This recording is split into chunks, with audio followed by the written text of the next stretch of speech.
Hi students, and welcome to today's live IELTS class. My name is Adrian. I'm streaming to you from beautiful Victoria. I hope everybody is having a good start to their weekend. Students, in this class we are looking at listening, the listening section, focusing on that Band 9 result. Today's listening topics will be about dinosaurs and a discussion with a professor. And of course, today is April 1st, April's Fool's Day. This lesson is presented to you by aehelp.com for academic IELTS. Visit us there. For the general IELTS, visit us at gieltshelp.com. Welcome to the class, Cass. Let me just make sure that everybody is able to chat here. I think it should be, but I just want to double check here. Let's change that to anyone instead of just subscribers. There we go. Okay, now everybody can join this chat, subscribers, viewers, and members alike. Again, students, this lesson is presented to you by aehelp.com for academic IELTS. Visit us here. This is our academic IELTS website at aehelp.com. Click this big red button to get access to our premium package where you've got lots of listening exams and practice and strategies and videos. And when you click that Join Now button, use this coupon code. You can click there. This is from our most recent video. It's perfect 9 for a 20% discount off of our premium IELTS package. For the general IELTS, it's the green background. Again, click this red button that's just behind me to join the premium package there. Hi Simran, hi Ruslan. Nice to see more students coming into the class now. That's great to see. All right, everyone. So again, to get our apps, look for Academic IELTS Help and General IELTS Help in your app stores. Instagram IELTS_AE Help and GIELTS Help. And for questions, it's Adrian at aehelp.com. Just send me an email and I will get back to you in short notice. Welcome, Carolina, our chat moderator. Hi, Ate, Augustine. Nice to see more of you in the class. Students, we've got listening part 3 and part 4 right now. So this is the second half of that listening exam that we started last week. If you missed that, not a big deal. Each of these listening parts are unique. So if you missed the last class, part 1, part 2, not the end of the world. QR Lukman, hi. May some Nazari, welcome to the class as well. Tomorrow, everyone, we will have speaking part 2 and speaking part 3. So lots of speaking classes coming up tomorrow. But right now, we're going to do some listening. And the best way to do listening is just to get right into it. So we're looking at test 2 in our exam book. This is exam book number 1. This is exam number 2, and this is going to be part 3 of the listening. So it makes sense that if you have access to all of our materials on our website, this would be CD2 track 3. Okay, so last week when we did part 1, we had just over a minute to look at the topics of parts 3 and parts 4 as well. So we remember that section 3 or part 3, they call this now. So they used to call these sections in the past before 2020, but now they call them parts. So you'll see it as part 3 in your more recent exams. And we reviewed this a little bit. Notice that this is something about a student who is going to see their professor for some questions. Okay, so we know this is a dialogue. We know it's between a student and a professor. And so we can think about some of the common topics that students discuss with their professors. Okay,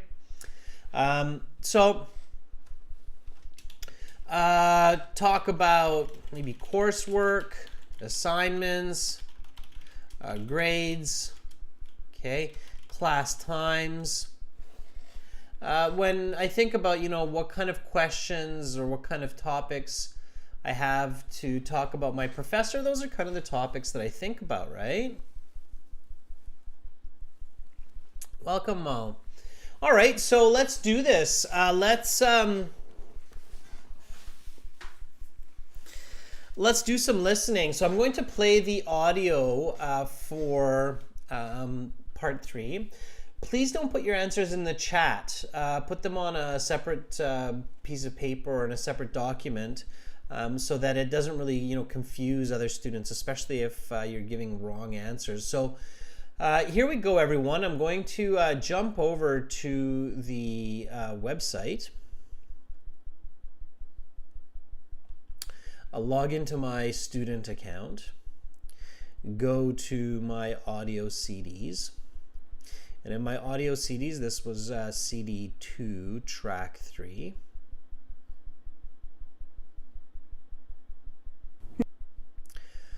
Okay, everyone. So what I would like you to do is, again, listen carefully and answer the questions as we listen. That's how you do it in the real IELTS, okay? Focus on trying to visualize the listening, so picture what you see. And don't put your answers into the chat. Again, let everybody answer for themselves. We'll go through the answers together after, and then we'll talk more strategy. Okay, so here we go, everybody. Listen and answer. Now turn to section 3. Take some time to look at questions 21 to 26. Listening section 3. You will hear a student and her professor talking about their class.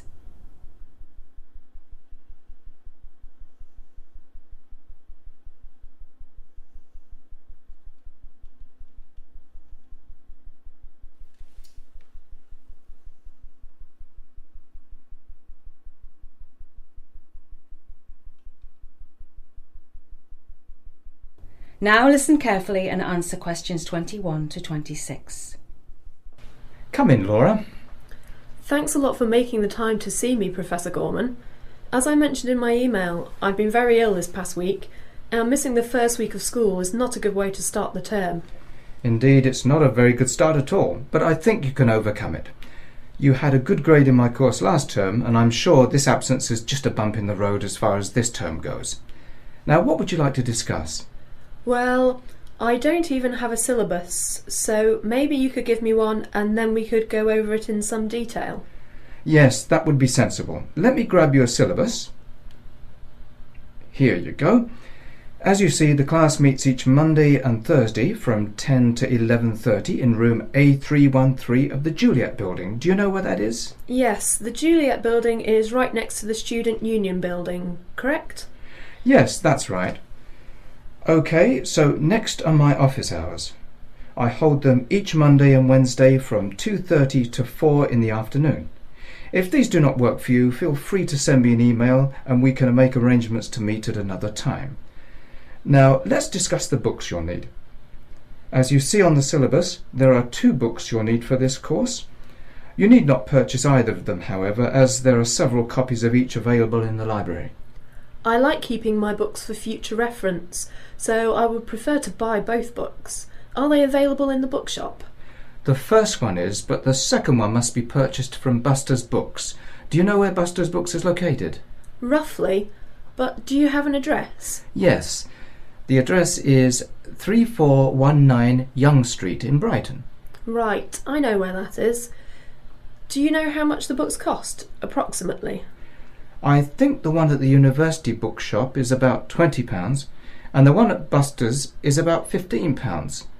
So that's a total of £35 for the two of them. You now have some time to look at questions 27 to 30.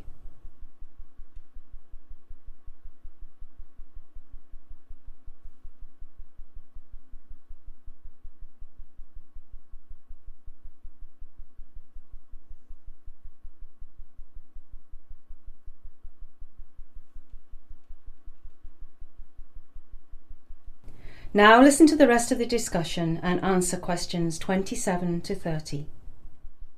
Great. Can we talk a little about the coursework required? Of course.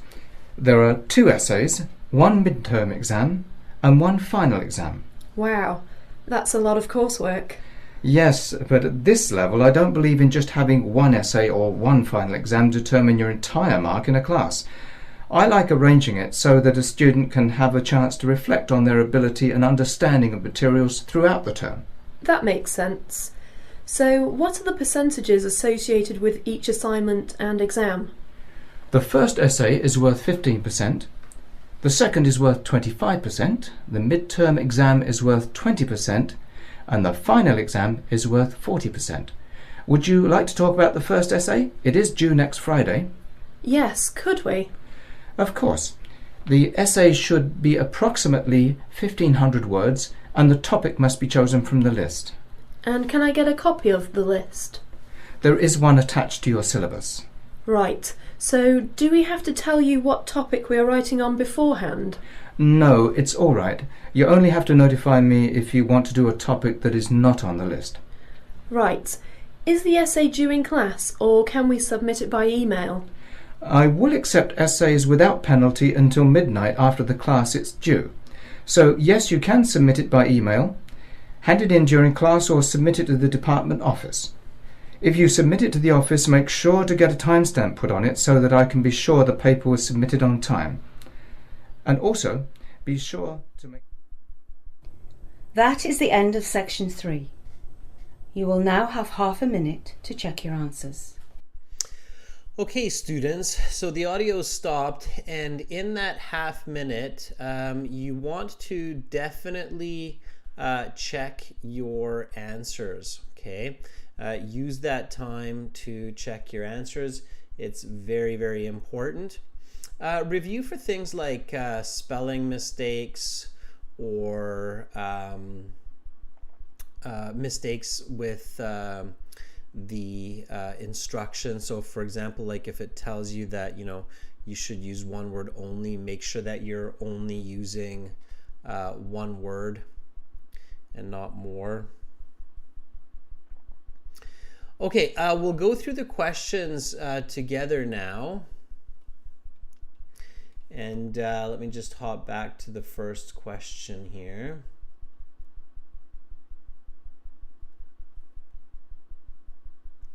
Okay, so the first question is, why does the student go to see the professor? And if you're watching the last class, as I mentioned to you, multiple choice questions are usually mentioned as statements. And in this case, that's true. So in this case, the student says, well, I've been this, so I missed the first week of classes. What is the answer here? So has she been in the hospital? Has she been ill? Or has she registered late? Okay. And Sunil, I do see your super chat donation for 449 rupees. That's a very nice of you. Thank you for that. Okay. All right, Mal says the correct answer here is B. She has been ill. Okay. Yeah, and so here in your answer sheet, if you're doing the paper-based exam, you just write the letter B and you get it correct. If you're doing the computer-based exam, you would just kind of click B and you'll get it correct. That's absolutely right. So she's been ill. She doesn't say that. Excuse me. She doesn't say that she's been in the hospital. So careful not to choose an answer where we don't hear information about that. Thank you, Cassandra. And she doesn't say that she registered late. I think she registered just on time. She says she's been ill. Okay. All right, so here, then we had to fill out a table, and it's good to be patient because some of these answers were mentioned twice. We've got two columns. In the left column, we have the title, like class times, and then in the right column, we have the detailed information. So the class times are Thursdays 10 to 11:30 and on another day. So Simran says Monday. Cassandra says Monday as well. Yeah, and you can actually use abbreviations on IELTS. So you could write just MON like this.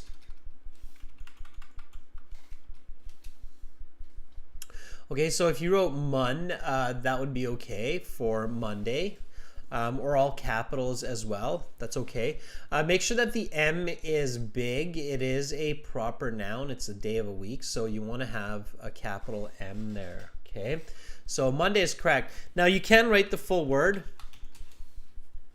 Just make sure you don't make spelling mistakes. Usually writing MON, that's faster, so that's why I recommend it. Okay, the location of this building. So where is this building found? Islam, thank you for that feedback. Islam saying I'm a big fan of you. I must say thank you. I appreciate that, Islam. Thank you for the feedback. Okay, Cass says it's the Juliet building. Yeah, it is the Juliet building. Again, it's a name, so it's a big J. Okay, Juliet, or you could write Juliet. Like that. So that's the French way to spell it. Some names have multiple spellings, like Sarah, for example, has like 5 or 6 different ways to spell it. QR Lukman, yeah, MON, M-O-N. Yeah, that's a great answer for that previous one, for sure. If you spell it the English way, Juliet, it's fine. If you spell it with the French spelling, it's okay. We use that in English as well. Okay. So that's fine as well. Juliet building. And then we have some more times here later on. So Monday and Wednesday, 2:30 to 4. Some of these answers are coming quite fast. So that's one way that part 3 of the listening is more challenging than part 1 or 2, is the answers often come faster. So number 24 is office hours. That's right, Saeed, and that's right, Cass. Office hours. You see that these words are capitalized, big L, big C. It's okay if you capitalize it, but it's not necessary. Office hours is okay as well. They're common nouns, so you're good to go. Office hours. Okay. Now, one really important one with this one is you need the plural. Okay, plurals are important, and here it's office hours because it's not just 1 hour, but it's multiple hours on multiple days. So it's office hours. Okay. Pay attention to those. So those highlighted pieces, because if you don't have these, then you lose those marks, and it's so terrible to lose marks on small mistakes like capitalization and plurals. Okay, required books. So you need some books for this class, and book 1 is available at the bookshop. And here's the cost. So they're looking for how much this is. Okay, and they give you this information. How much? Yeah, so 25, Simran. Very good. Ruslan is 20. You don't need pounds because that's given to you in the question. So just the number 20. Right? Sometimes students lose marks in IELTS listening because they're overcomplicating their answers. Oftentimes the answers on the IELTS are fairly straightforward, fairly simple. So it's just 20 pounds. 20. That's all you need. Okay. And book 2 is available where? So here it's the name. I can tell that it's the name of a bookstore because I have a big B here. Okay. So this has to be the name of the bookstore. Rashika says it's Buster's. Yeah, it is. It's Buster's Books. Now, if you did this with a possessive, so like Busters, or plural possessive, like Busters, like that, or no possessive, just busters like that, those are all okay. You do have to get the spelling right. Busters, B-U-S-T-E-R, to bust is a word in English, bust, buster, and it's a name as well. So Busters Books, very good. Okay, here we had coursework. So what the student has to do for the class, there are a few different assignments. So you have an essay, it's 15%. Then you have the second essay, which is something percent. Mal says, that's got to be 25. Yeah, Augustine, exactly like Ghostbusters. Yeah, exactly, the same concept. Okay, here it's just 25. So the only answer you need is the number because you have percent. Okay, again, percent is given to you. Don't write symbols or words that are given in the question. If you do that, you can get it wrong. Okay. All right, which makes sense because 15 plus 20, 5 plus 20 plus 40 equal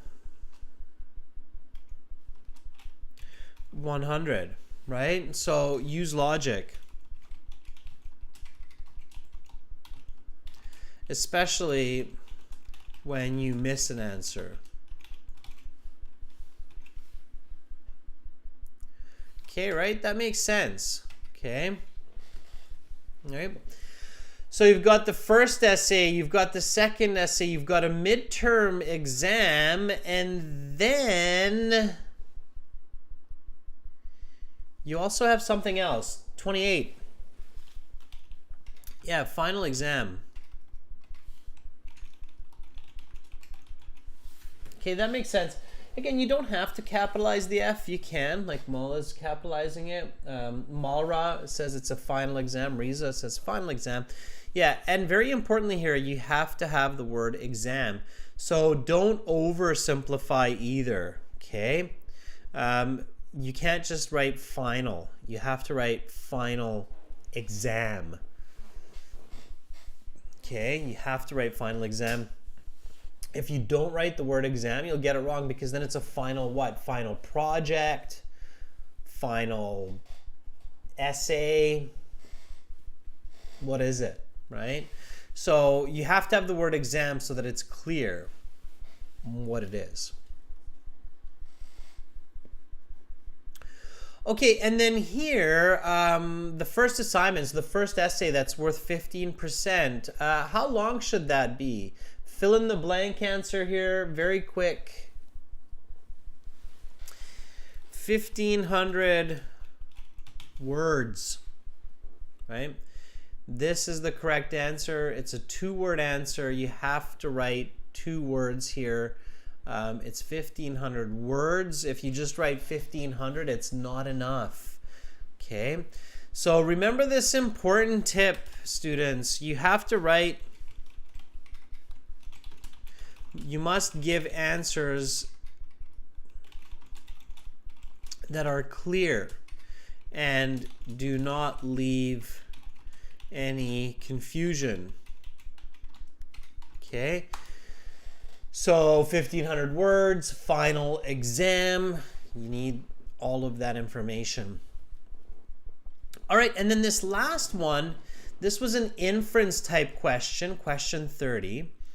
The student's class ends at 11:30 a.m. on the day the paper is due.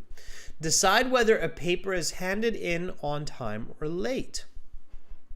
Write the correct letter A or B next to question 30. The student receives a late penalty. The essay is on time, no penalty.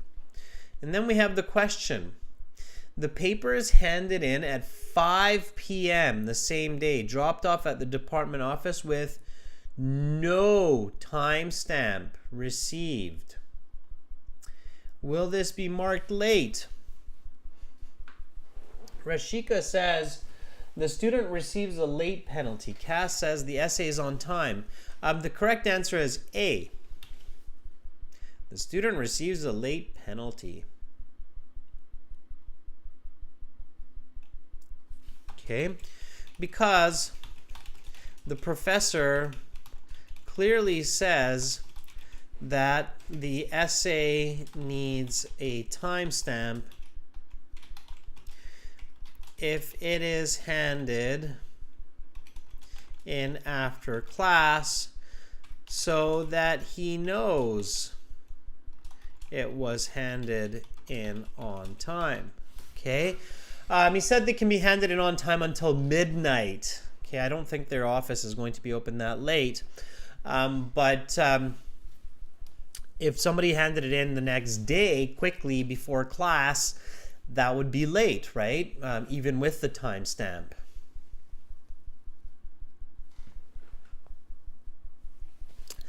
Yes, Mal says the stamp is the proof of the time of submission. Yeah. Heavy Driver Meme says, I got 9 out of 10. Yes. Yeah. Really pay attention to these negatives, like no timestamp, right? Okay.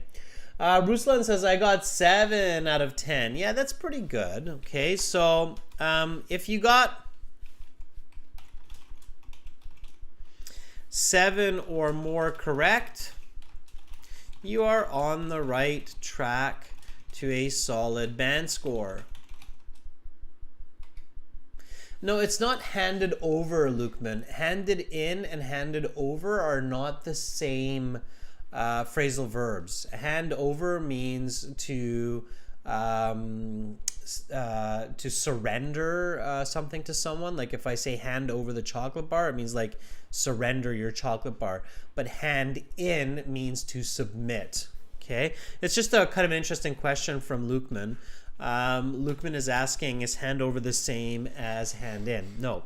Hand over means to surrender. Okay, surrender an item. Like one of the most common examples is hand over the remote controller for the TV. Okay, surrender the remote controller for the TV. And hand in means to submit.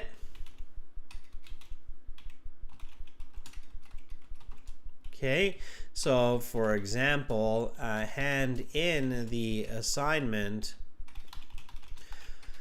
on time. Okay, you don't surrender it, you hand it in. All right. Okay, so if you got over 7 correct, that's superb. Okay, if you got less than 7, you need to work on those listening skills so that you can get those marks up a bit. All right, everyone. Let's go into section 4 now. This is the section that is represented by the thumbnail with the dinosaur, the T-Rex, right? Hopefully everybody thought that dinosaur was as cute as I did, chomping down. So let's do this. Let's listen, okay? And again, answer while listening. Save your answers till the end and then share them after so that you don't confuse other students. Okay, I'm going to start the audio from our website here and then listen and answer. Now turn to section 4. Take some time to look at questions 31 to 40. Listening section 4. You will hear a lecture about the dinosaur Tyrannosaurus rex.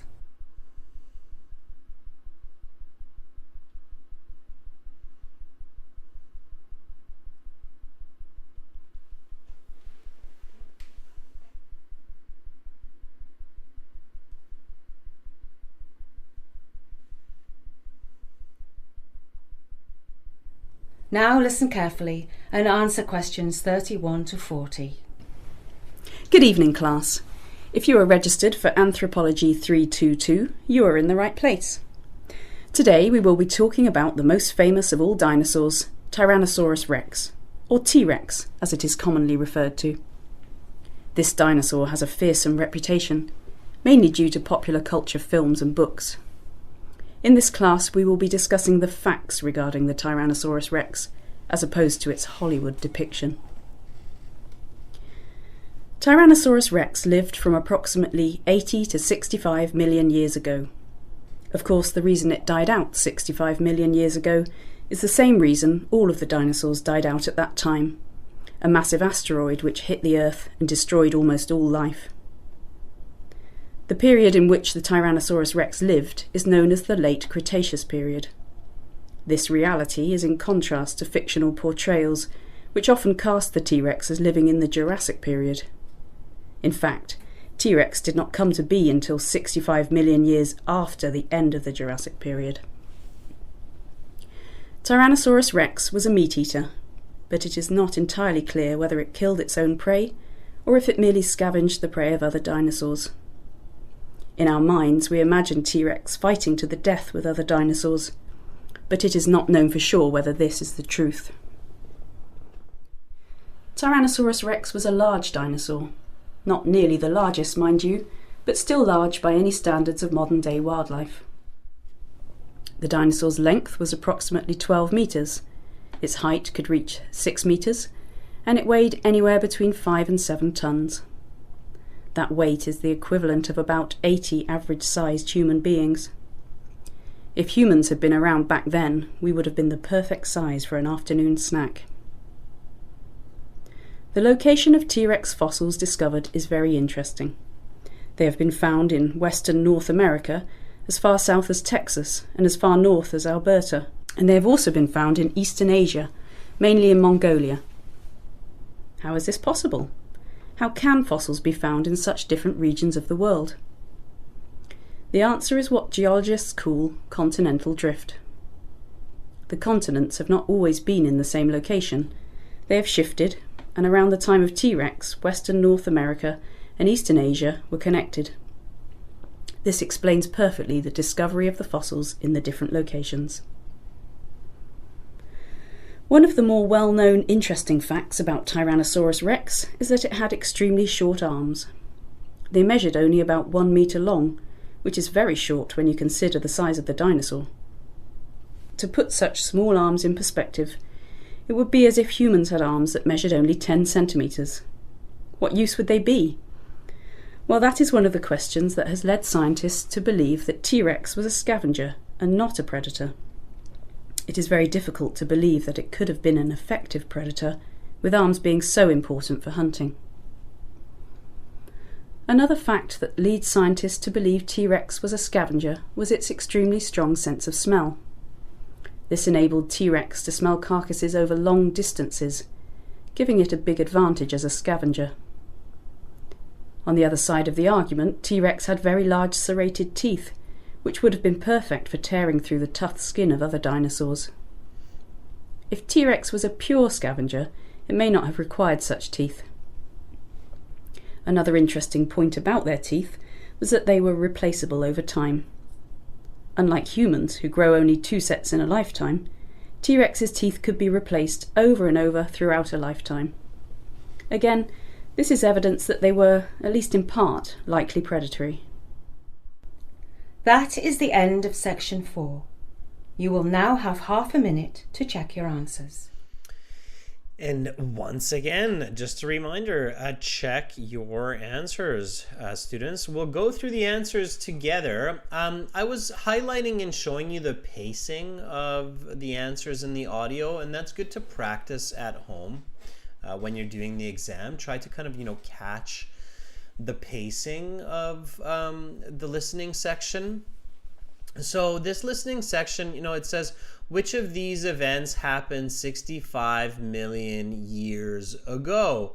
The professor is talking about dinosaurs, specifically the T-Rex, when the T-Rex lived, the dinosaurs dying out.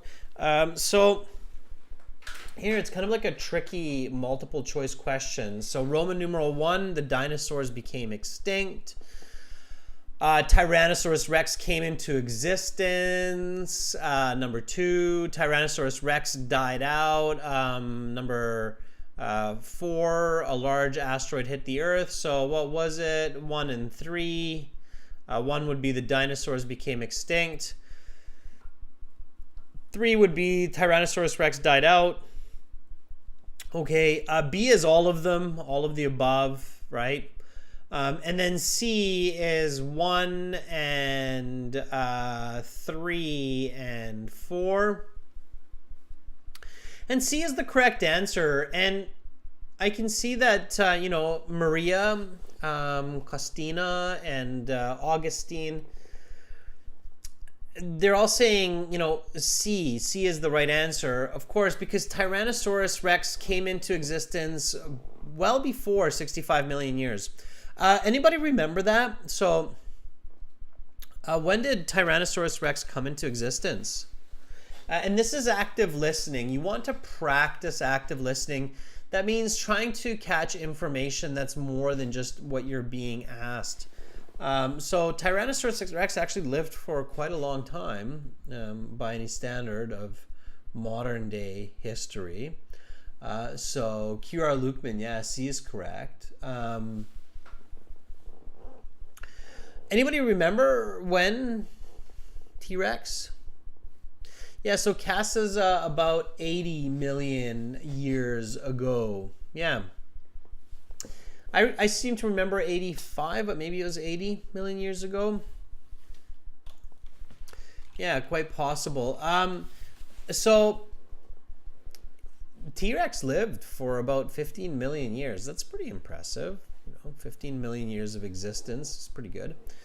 And then the rest of it makes sense logically, right? Again, Tyrannosaurus is a dinosaur. Dinosaurs become extinct. Why do they become extinct? Because a large asteroid hits the Earth and wipes out almost all life. Okay? Big asteroid, big boom, nuclear winter, no sunlight. The planet is dying, or life is dying, right? So it makes sense that the correct answer is C. It logically makes sense, right?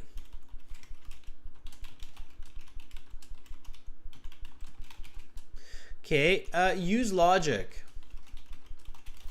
throughout the IELTS. Remember the reading passage we just did with multiple choice? I said the same, right? I emphasize using logic, especially for multiple choice. Okay. Right. Okay, number 32. Tyrannosaurus Rex lived during which time? Jurassic, late Cretaceous, late Triassic. Didn't hear this one.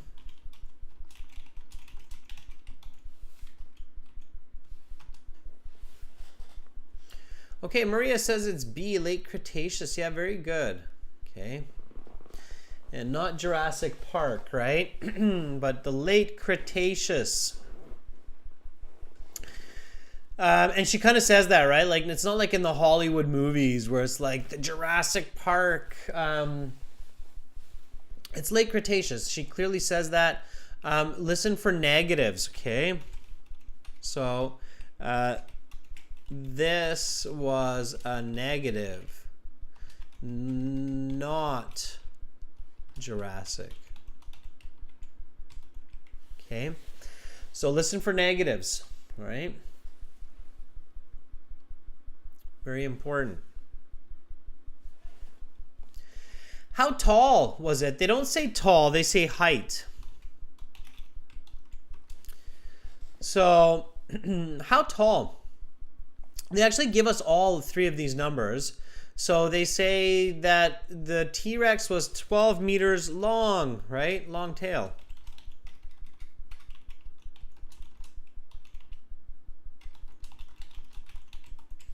Because of its long tail, right? Correct answer again is B. It's the T-Rex was 6 meters tall. Ooh, that's a big dinosaur in height. The number 7 was used, but not for its size measurement. What was it used for? Anybody remember? So what was the number 7 used for?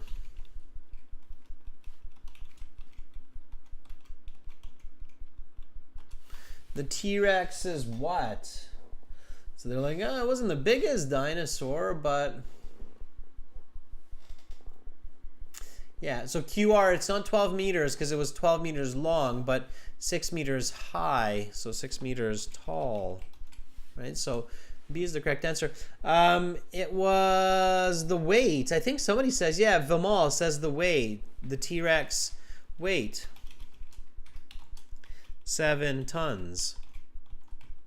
Right, so they said it could weigh up to 7 tons. So like an African elephant kind of weight, right?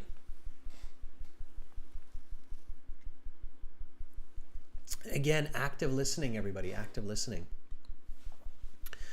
Okay, here, no more than 2 words for each answer. The theory which explains why fossils are found in very different regions of the world is called, and they gave this answer a couple of times. So it wasn't the width, Cass. It wasn't the width, that was the weight. They said 7 tons. Ah, Tatiana found the T-Rex emoji. Yeah, I would be shocked if there weren't a T-Rex emoji. That's great. Maria says it's continental drift. 2 words. Yep, continental drift. Very good, Maria. Good job so far. You've got a lot of correct ideas, correct answers. Yes, Vimal, Afdal, very nice. Tien Dong, very nice. Continental drift. Sabitri, well done. Okay, continental drift it is. When the plates on the earth are moving around. Okay, and then here we had a table and we had to be pretty careful here. So there's evidence. There's implication, which means what we can guess. You can think of implication as inference or suggestion. And then the conclusion, like what we know, what we can say that like, hey, okay. Sorry, implication is like the application. You can think about it like application.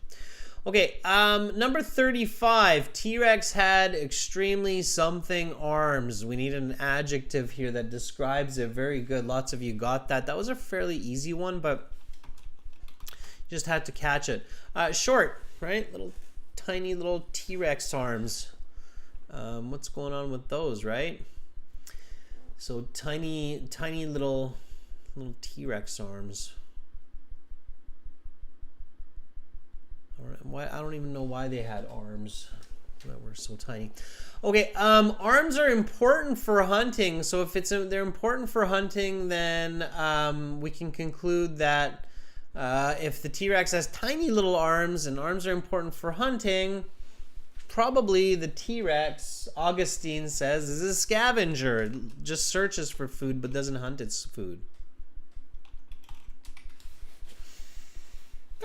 Then yeah, everything's good with the T-Rex. We could have it as a pet at home. It doesn't hunt, it just looks for food. Just like with a dog, you can give it a bowl of dog food and it's happy. It's not going to eat the kids and the neighbors. So it's a scavenger. All is good. So scavenger was right. It's a 50-50 here, right? It gives you predator scavenger. Again, pay attention to the instructions. Strong sense of smell. Again, just kind of like a dog. Maybe dogs descended from the T-Rex. I don't know. Could be. Right? It's able to detect carcasses from long, Riza says, distances. Tatiana says the scavenger's food would smell awful at home.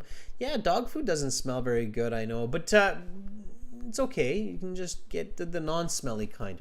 Okay, so yeah, from long distances. Now this one was a little bit tricky because it's not just the word distance. You can actually count distance. It's bizarre what you can and cannot count in the English language, but you can count distance, and it's distances. Tien Dong, if you're writing all capitals, big distances, yeah, that's fine. Okay, that works. All right. So when it can smell food from long, long ways away, yeah, probably still a scavenger. Although not true of sharks. Sharks can smell from long distances and they like to hunt. Okay, but also indicative that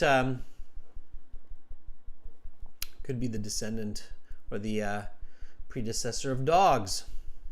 No, just kidding, everybody. Supposedly dinosaurs all turned into birds.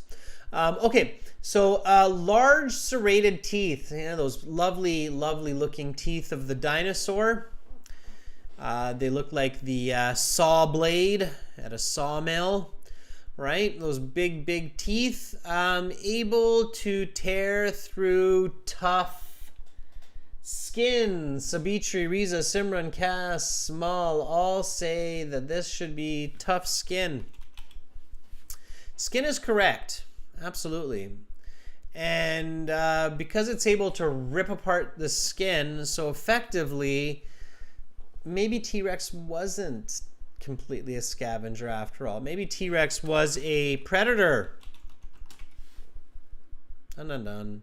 Well, again, kind of like a dog, right? Dogs will eat food that they find, but sure enough, they'll go and get their food if they need to, if they're hungry enough. So, yeah, predatory, partly scavengers. So maybe the neighbor and the kids are in trouble if you have a pet T-Rex at home. How cool would that be? I'd risk it. I'd have a pet T-Rex at home. Take it out on the weekends for a ride around town.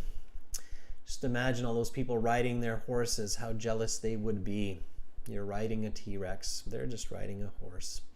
Okay, and then the last question, number 40. A little bit of humor, a little bit of visual comedy for you before the weekend, right? Riding a T-Rex. One of the things on my bucket list for sure. Things to do before you die. The bucket list. Must ride T-Rex. Even if it's robotic. I don't care. I'll take a robot T-Rex. All right. So what's going on with its teeth? Yeah, confidence, Tatiana. Replaceable, Mal. Very good. Simran, replaceable. Yeah, they just keep growing and growing and growing, right? I think sharks have that too. Right? There's a few different, watch the spelling. Replaceable. Replaceable. Okay. Yeah, there's a few animals even in today's wilderness that just keep growing their teeth. The teeth just don't stop growing. They just grow. Rabbits have teeth and critters that keep growing. They don't replace them, I think, but they just keep growing them. Okay.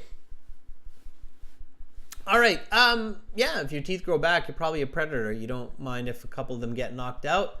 So T-Rexes would make for great hockey players and great boxers because if they lose a few teeth, no big deal. Just grow those teeth back. What do you play? Hockey. Why? Because I'm a T-Rex. My teeth grow back. Okay.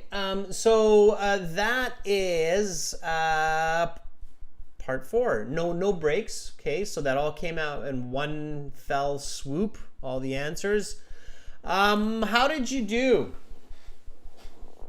Right? How did you do? Augustine says, I would love to play fetch with my T-Rex. I think that would be fun. Just don't throw the stick at the house or at the car because you might lose your house or your car. Okay, how did you do? Tatiana says miserably. Cass says I got 37. Cass, that's fantastic. That's going to be an 8.5. Okay. Tien, 6 out of 10 for part 4 is not bad as long as you're not getting any less. It's okay. Simran, 18 out of 20 is pretty good for part 3 and part 4 for sure. Students, if you want to check your score, you can go to the website. And on the website, at the very, very, very bottom, you have this score calculator that's just right that way. Score calculator. And then you can type in your score. Like you can say, okay, I got 37. I think it was Cass that said I got 37. And then see how that popped up? It says 8.5 right above my head. So I was right, Cass, 8.5, okay? I know some of you were here last week in last week's listening class, so you got it from part 1 and 2 as well. If you're getting any mark that's over 15 for part 3 and 4, you're on the right track. QR 5 from 10 on part 4, that's like absolute minimum, okay? You're probably scoring around 6.5 overall in the listening, okay? All right. So don't forget to use that score calculator on the website, okay? You can check your reading out as well. And if you want to get a score for your speaking or your writing, just send us your writing, send us your speaking in an email, and you can do that. If you have questions, you can just email me. Again, my email is adrian@aehelp.com. You can email me there. And don't forget to use this discount code on the website, Perfect9, to get the 6 full practice exams with all the listening parts, of course. That'll save you 20%. The websites, again, everybody, are aehelp.com for academic IELTS and gieltshelp.com for general IELTS. I'm going to be back tomorrow with some speaking part 2, speaking part 3, practice, exercise, tips, strategies. So make sure you come back for that, okay? Students, really great participation, so great effort, a lot of focus in today's class. I could just feel you kind of focusing in and really doing your best to listen and answer these, okay? Remember, in the listening, logic, okay, review your answers, and always include enough information that it's a clear answer, all right? Just so the cost of the course changes depending on where you are in the world. So if you are in India, it's $25 US for lifetime access. Okay. If you use the 20% discount, it'll be $20. Okay. All right, everybody. Have an awesome rest of your day. I will see you tomorrow. Much love to all of you wherever you are. Chin up. Go forward, because it's the only way to really enjoy life. Bye for now.